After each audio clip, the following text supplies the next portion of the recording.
Hello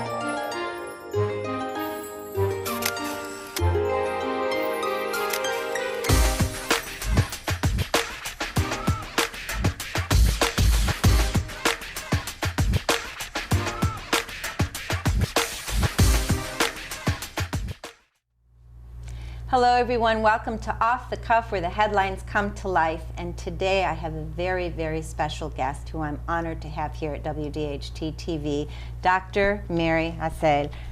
Doctor, welcome to Off the Cuff, and thank you for being with us today. My pleasure. You are retired, and you retired from being the director of the English Language Institute at Henry Ford College, which was probably a very amazing career. And I've always admired you, admired the things that you've done, and just your representation of the things that we really need to know about. Your focus is brain science, and I love that because especially in our environment today, I don't know why everybody's acting the way they are. We just need to cool it off a little bit. But you also are an author, and this is called A Sprinkle of Dust: A Mother's Struggle with Loss and Healing, and we're going to talk to Dr. Mary about that in just a minute. So welcome. So tell us a little bit about yourself and a little bit about your background, just so our audience knows where you're coming from and the amazing things that you've done. I was born and raised in Michigan. I lived a very happy life while I was young in the south end of Dearborn. There were very few Arab Americans back then, so we were like one big family. And we celebrated all the festivities. We celebrated Easter, the Eid. We just had fun during Christmas. Every occasion. I remember the egg hunts we used to have at the mosque when we were younger. Yeah, that was cute. It was wonderful, yeah. We learned all the stories. We'd go to the mosque on Sunday, and my fasting back then was half a day. So so I'd break my fast at noon and just go have lunch and act like I fasted. I mean, that's all we knew. But it was nice, and a nice childhood, a very peaceful childhood. It was. And then well, I was in the South End too at the time, in the 60s. So. Okay. And then my father took me and my siblings and my family to Lebanon when I was 10. And I went to private schools there, and I learned Arabic, French, and of course I continued my English education. And I want to say almost done with middle school. He brought us back. So how long did you stay back abroad? 4.5, 5 years. Okay. And then when I came back, I was 15. And because of the tradition, and I kind of talk a little bit about that in my book, my mother and father wanted me to marry this person who had seen me while I was in Lebanon, and he lived in Africa. And so I agreed. You know, and I married him at the age of 15, and I went to Africa. 15. And we don't want to do that anymore. I got pregnant at the age of 16, and I had my son Mazen at the age of 16. And I loved him more than anything. He meant the world to me. I met people at the time. I struggled a little bit with the arranged marriage in the beginning, but eventually we got along, and I had 2 more children then. Then we left Lebanon, left Africa, went to Lebanon, lived in Lebanon for 10 years. By then I had 3 children and raised them in Lebanon. They were 6, 7, 8, and we went through the war. It was war-torn, and I kind of mentioned some of that in the book. And so I struggled with the war, and after 10 years, my husband had gotten sick and passed away. And so I came back home and started my life here and went to school, went to Wayne State, graduated from Wayne State with my master's in PhD. With kids? Well, yeah. As a single understand mom? When I was in Africa, as much as I loved school, I taught myself how to study for the GED, and I came back and took my GED, and then went and joined the university in Africa and learned French and Arabic Lit for 2 years. And then when I went to Lebanon, I went to the American University there and got my bachelor's. I was doing a lot of other things at the time, but it was fun. And then when I came back here, I went for my master's and PhD, and I worked for the Dearborn schools, I want to say for at least 25, 26 years. And among the Dearborn schools, the 13, 14 years for Henry Ford College. So what was your inspiration in writing this book? Well, as soon as I got my position at Henry Ford, and that was in 1999, my son was diagnosed the same month, and it was very difficult. And Mazen meant the world to me. By then, he'd been married and he had 3 children. And I explained my situation to my employer, and he gave me free rein to do whatever I had to do to take care of him, and I did. His wife was a loving person who also said, do whatever you have to do, but save my husband. And I did, but the doctor had given him 2 weeks. And from diagnosis? From diagnosis. And so and he had a brain tumor. He had a brain tumor. He had fallen a couple times or had headaches. And he went from walking out of the University of Michigan neurology department telling me that he had 2 weeks to live, to me not accepting that. And that's the book, one of the main reasons I wrote this book is also to tell people, don't listen to whatever one person tells you. Be your own advocate, be your own doctor, go around, do your research, find out. And so when I realized that they were making him comfortable by giving him more and more morphine, in my mind, that was, killing him. And so I decided that's not going to happen. And so I went ahead and discussed surgery, and we went ahead and did surgery when it really was an inoperable brain tumor. But it worked, and he did treatment after that. And so he lived almost 2 years after that. Oh. And so to me, that was an option that a lot of people wouldn't have taken if they were just going to listen to the doctor say, okay, give him 2 weeks, he's got 2 weeks, give him morphine, let him go. I didn't accept that. And so I wanted He had 2 more years with his kids and his wife and with you. Yes. Yeah. And it really does, it does pay off to do your own research, even though we're not doctors in terms of the medical sense. Right. But doing the research and having the internet too, I mean, that just opens a different kind of world to you, so you can educate yourself and figure out what different things are. Right. So you did that out of love and out of, sometimes it's out of desperation, that we need to figure out some answers. Yeah. So was the quality of life was okay with him too? The quality of life was very good. I want to say he lost his sense of geographic location. Like we couldn't let him walk alone. He may forget that he needed to turn right or left. Everything else was just great. He was 95% himself. Once in a while he might have said a word or two that were off the wall, but that really didn't impact anything, or call one child another name like I do mine right now. I know, I'm directionally challenged and forgetful, so I think if those are the things that were challenging, right. I'm sure he was able to. But the last 6 months of his life, he started getting weaker and weaker and weaker, and was mostly bedridden during those last 6 months. What year did he pass, can I ask? He passed in 2001. Okay. April 2001, and it was a Good Friday. It was I know, I can't even tell you that, I know how hard it was. I can't. I mean, that's something that, you and you only will have that experience, but I can't even imagine. I really can't imagine how it is to lose a child. That must be very, very difficult. But I think you put your energies after that in healing and in writing this book and trying to make other people understand and being positive about that.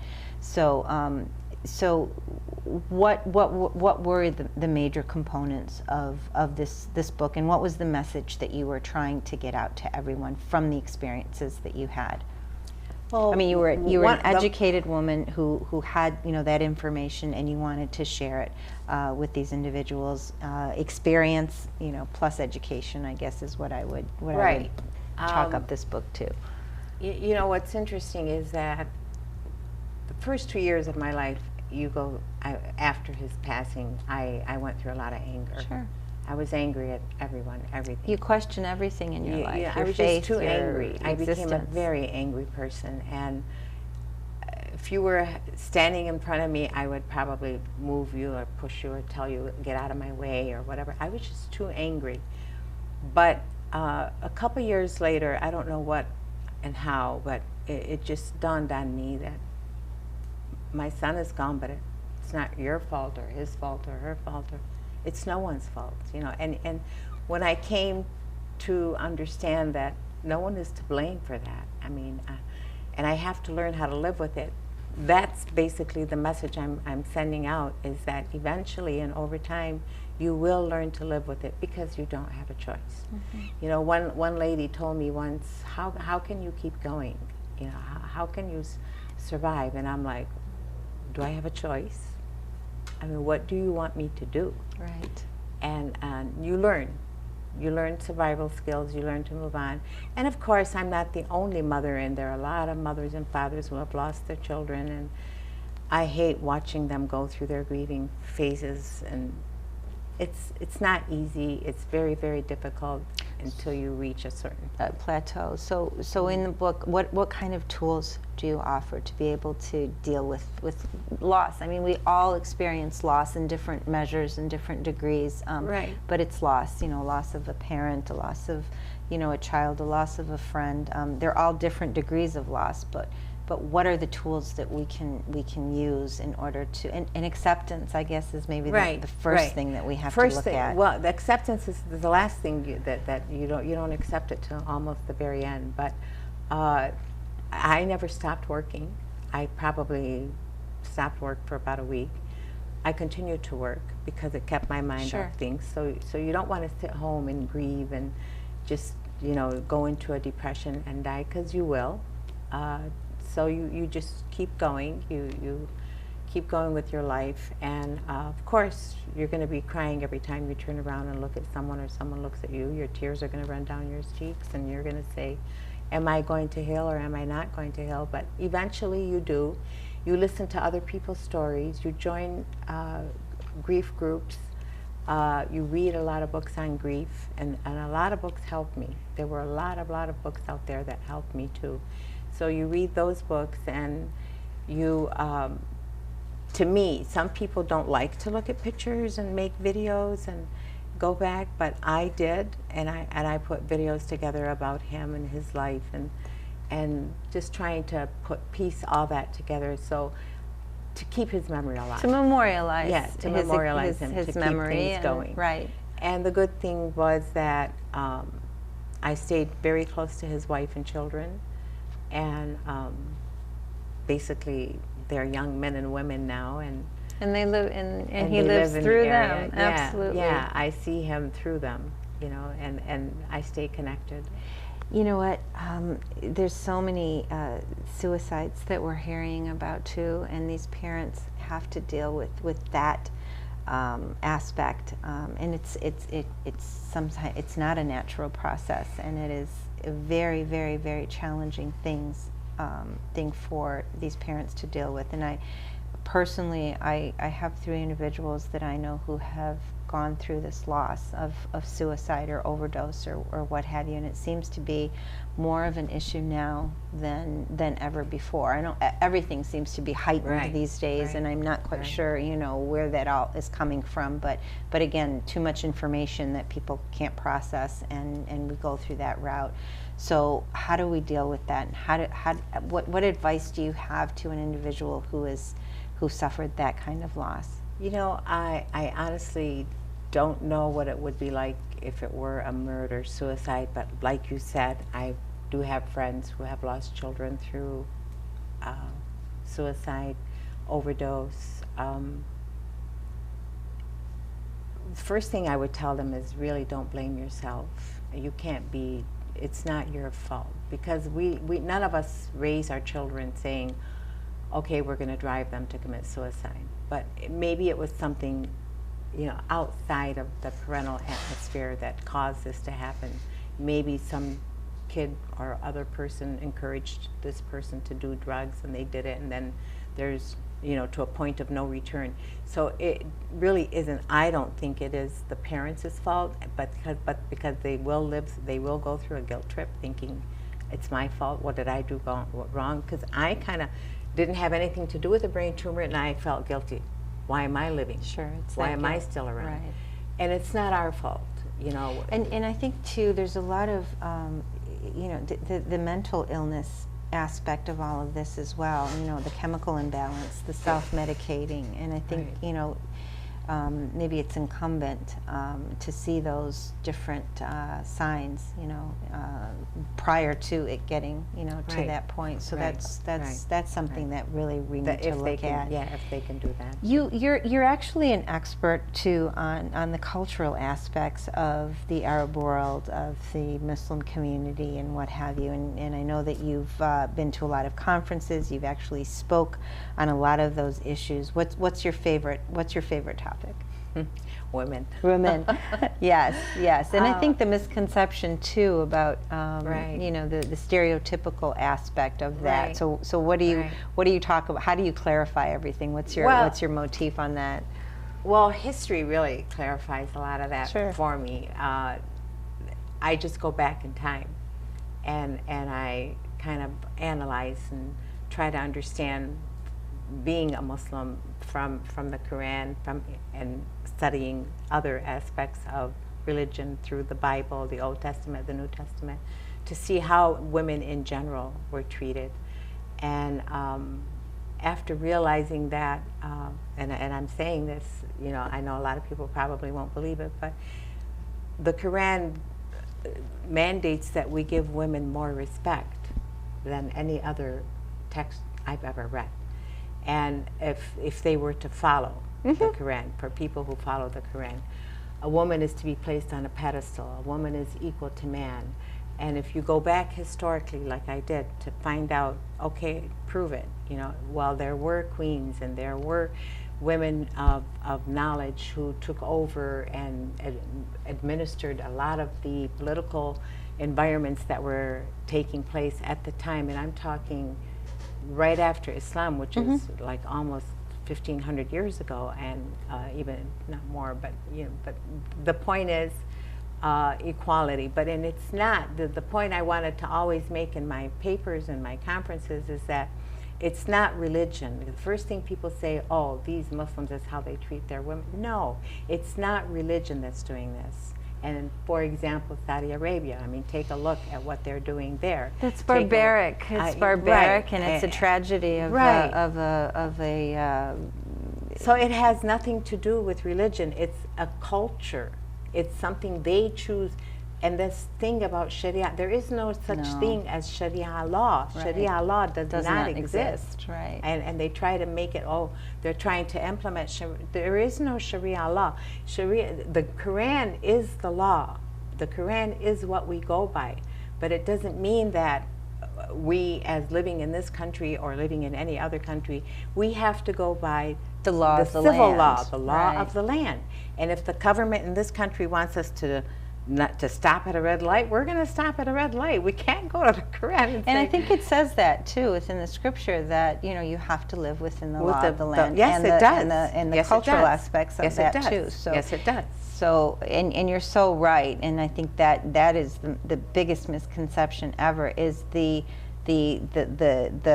process of what is happening is totally different than what should be happening in terms of scripture and religion and everything else, and that's unfortunate. And I really think because you know the Quran and you know in the Muslim community, I think women are given a little bit more of that edge. And I think men are a little bit intimidated by that, and the people that are making some of the laws are more men than women, and I think that's where you get the difference in certain countries, where you get the different perspective and the different translation of what's going on.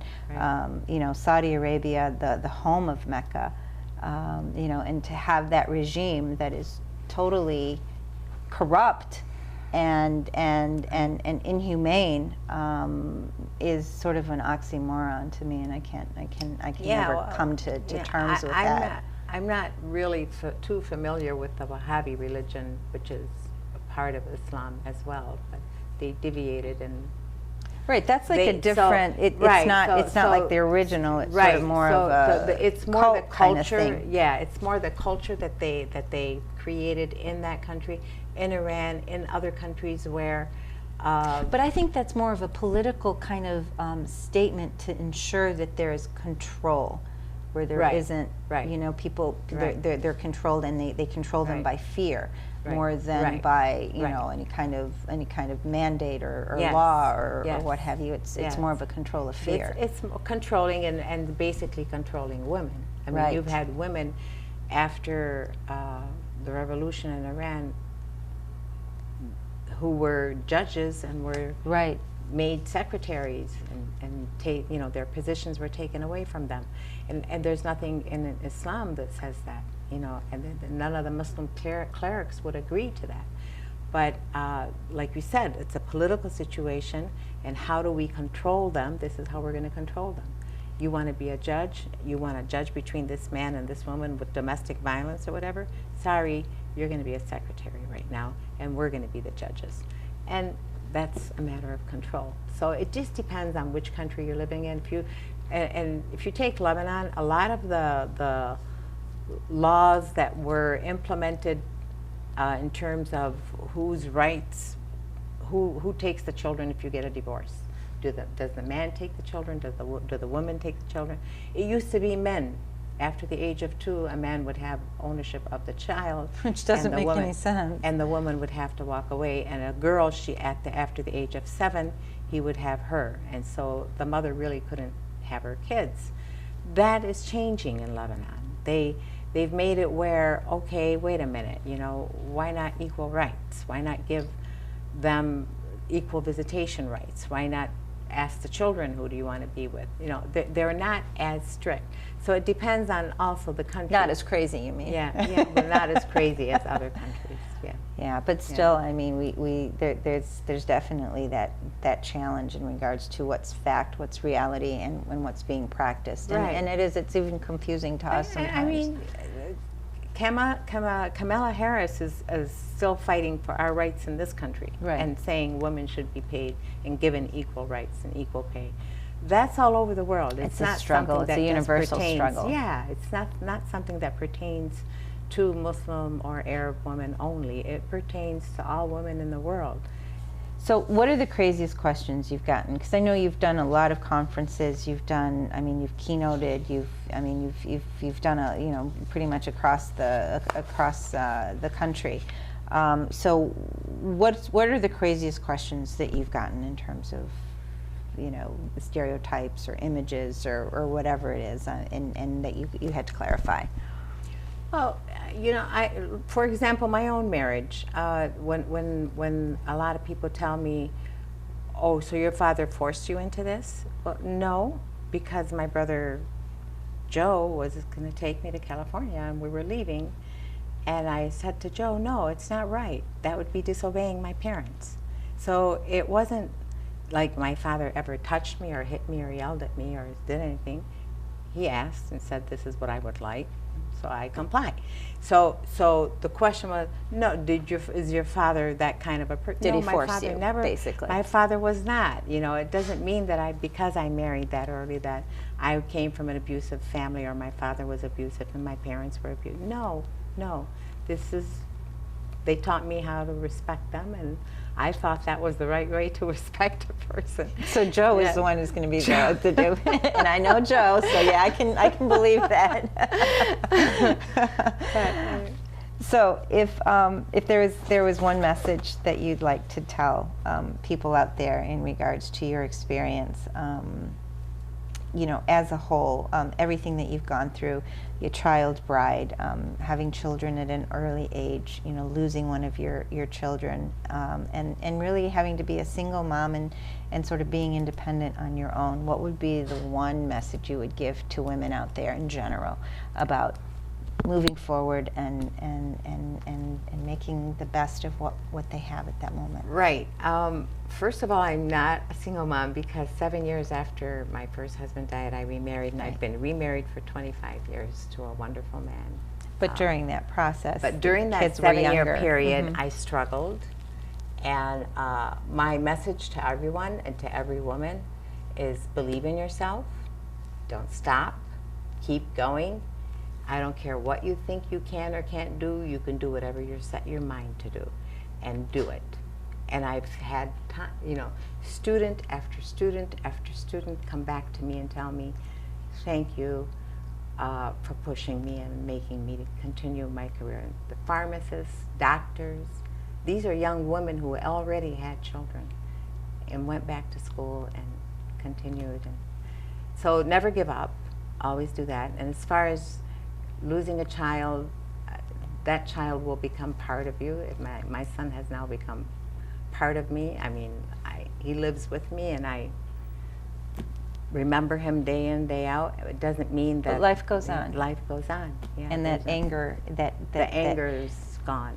Yeah, I think people have to go through the different phases, though, and maybe they need to allow themselves to go through those phases to get to the level of acceptance and moving on and feeling worthy of being able to move on again. So that, I think that's always the challenge in trying to resolve within yourself, because once you do that within yourself, then you can, you know, go out and share with other people. But I know, you know, that is something that will stay, you know, with you forever. I know, you know, in my family, we lost my great nephew at 9 years old, and it was very, very difficult, to a brain tumor. And I don't think any of us will ever be the same after that, but there has to be a level of continuance. There has to be something, you know, and I think it helps to do things in that person's name to keep their memory alive and their existence. And they were here for a reason. You know, though they will always touch us. I bet you do things differently because of his existence, because of the effect that he had on your life and on everybody. And his children are here, so there was a purpose for him to be here and to teach us and to you know, go on. And his spirit will definitely live, both of them. So thank you so much for sharing a lot of yourself with us today, and telling us your story and this fabulous book. I think, you know, it's a very helpful book for people that are grieving, and also you know, just to understand the cultural aspect of grieving differently, and you know, how things are interpreted in different cultures. So this is a very very valuable book, a sprinkle of dust. Where can people get this book from? Is it online? Anywhere they can. Email. A Mother's Struggle with Loss and Healing. Dr. Mary, thank you so much. I really appreciate you being here. Thank you for having me. It's my pleasure. Thank you. My pleasure. I hope you took something away from this today. I think it's about perseverance. It's about continuance. It's about sometimes something very, very, very difficult that we don't want to accept. But acceptance is the process of moving forward and continuing with the life that we do have, and appreciating and loving the people around us, because loss is very difficult, but we have to remember that we're still here and the people around us need us. So God bless you all. Hopefully there is no suffering of loss anymore, and just we move on in a positive way, and thank God for what we have, and being grateful. And this is the month of Ramadan, so it is about being grateful and about reflection and moving forward. Thank you very much for joining us on Off the Cuff.